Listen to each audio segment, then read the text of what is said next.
नमस्कार, संतोष की रिपोर्ट में आप सबों का स्वागत है। और आज हम संतोष की रिपोर्ट में बात ऑपरेशन सिंदूर की करने जा रहे हैं। जी हाँ, उस ऑपरेशन के जिस ऑपरेशन से पूरा पाकिस्तान दहल उठा है, उस ऑपरेशन से जिसकी चर्चा पूरी दुनिया में हो रही है कि इंडिया ने एक ऐसे ऑपरेशन को अंजाम तक पहुंचाया है या अंजाम दिया है जो पूरी तौर पर टारगेटेड था। लेकिन तमाम उपलब्धियों के बावजूद भी इस देश की जनता को यह जानने का अधिकार है कि पुंछ में जो इतने नागरिकों जो हताहत हुए हैं, शहीद हुए हैं, उसके लिए जिम्मेवार कौन है।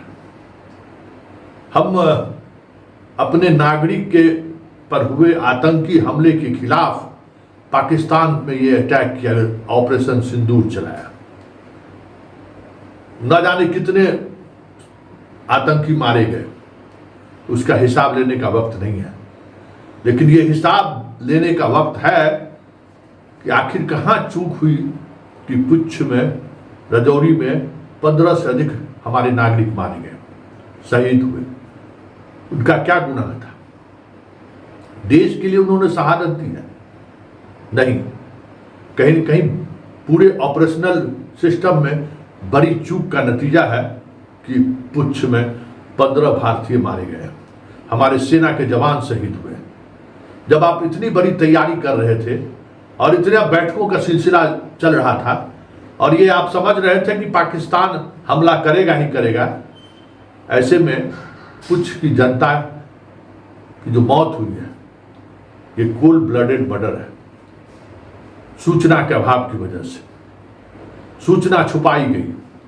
अगर उनको सूचना दे दी गई रहती तो वो अपने आशियाना से दूर जाकर रह सकते थे, पाकिस्तान के आर्मी के गोला बारूद से अपने आप को दूरी बनाकर चले जा सकते थे।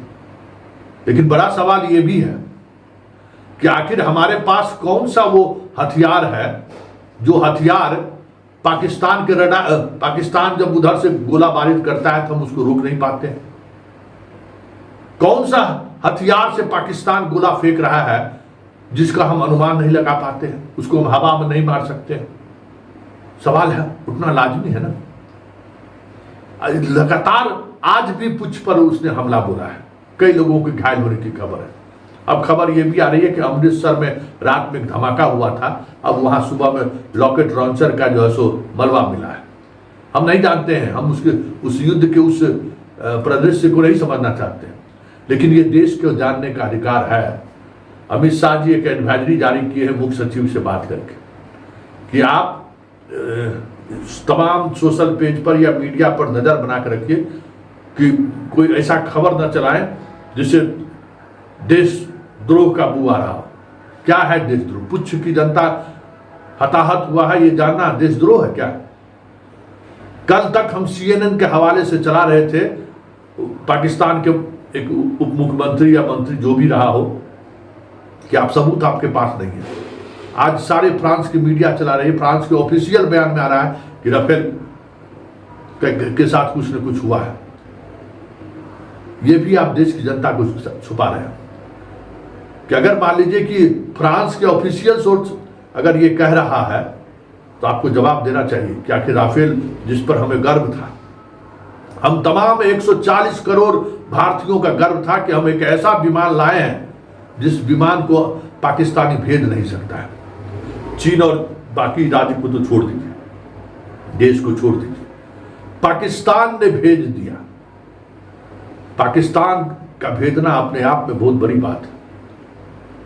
अगर ये खबर छुपाई जा रही है तो ये देश के साथ द्रोह है, हम कह सकते हैं। मुझे याद है, हमारे दादा दादी कहानी सुनाती थी। इस देश में दो जो महत्वपूर्ण युद्ध हुआ है, चीन के साथ और बांग्लादेश वाले मामले में, उस दोनों युद्ध का साक्षी मेरा परिवार रहा है, मेरा दादा दादी रहा है।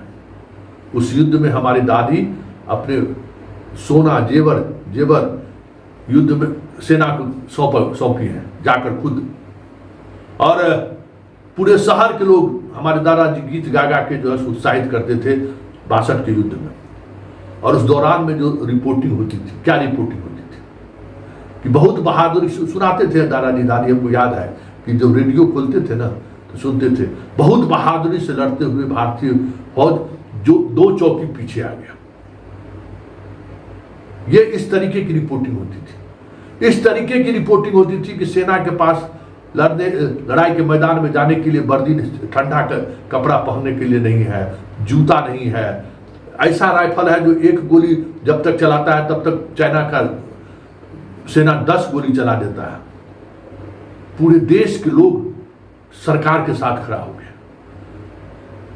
खरीदिए, जो जिसके पास जो सोना था लोग देना शुरू कर दिया। हमारा दरभंगा महाराज क्विंटल में सोना दिए उसको।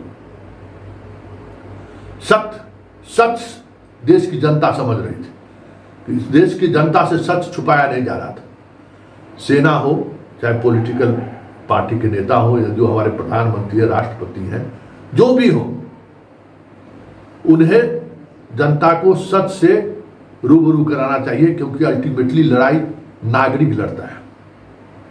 जब कोई बड़ी युद्ध शुरू होती है ना तो सेना मोर्चा पर भले लड़ता हो, देश के अंदर में नागरिक लड़ता है। उस देश के नागरिक का अगर हौसला बुलंद रहा तो सेना मजबूती के साथ बॉर्डर पर लड़ता है। अगर उस देश की जनता का हौसला बुलंद रहा तो राष्ट्राध्यक्ष पर दबाव कम रहता है। इस बात को समझने की जरूरत है। तो ये जो चीजें हो रही हैं और जिस तरीके से हो रही है, हम 26 नागरिक के बदला लेने के लिए एयर स्ट्राइक की और अभी तक हमारे 20 नागरिक मारे जा चुके हैं। कई सेना के जवान और पदाधिकारी की शहीद हो चुके हैं। क्या मतलब है भाई? क्यों हम उसके आर्टरी फायर को रोक नहीं पा रहे? हम लोग तो भाई यूक्रेन और इसका देखें ना, इसलिए हम बार बार कहते हैं कि जब सैन्य ऑपरेशन चले तो एक पत्रकार के रूप में अब मीडिया क्या दिखा रही है, ये मीडिया देखिएगा तब तो आप सही ना कि अपटी खेत में प्राण चल जाएगा। जो हम लोगों का मिथिलांचल में एक कहावत है कि अपटी खेत में प्राण जाना, कि सत्य पता ही नहीं है कि हमारे राफेल के साथ क्या हुआ है, हमने जो अटैक किया, क्या पाकिस्तान की जवाबी कार्रवाई में हम कहां तक अपने आप को बचा पाए हैं, संभाल पाए हैं। ये जानने का अधिकार है, हर भारतीय को अधिकार है कि जिस राफेल पर हम बड़ी बड़ी बातें गर्व कर रहे थे, अगर वो राफेल का नुकसान हुआ है तो ये हमारे लिए सोचने का विषय है, देश की जनता को। क्योंकि अल्टीमेटली किसी भी तरीके के युद्ध का प्रभाव या उसका नुकसान, उसका सब कुछ जनता को ही उठाना पड़ता है।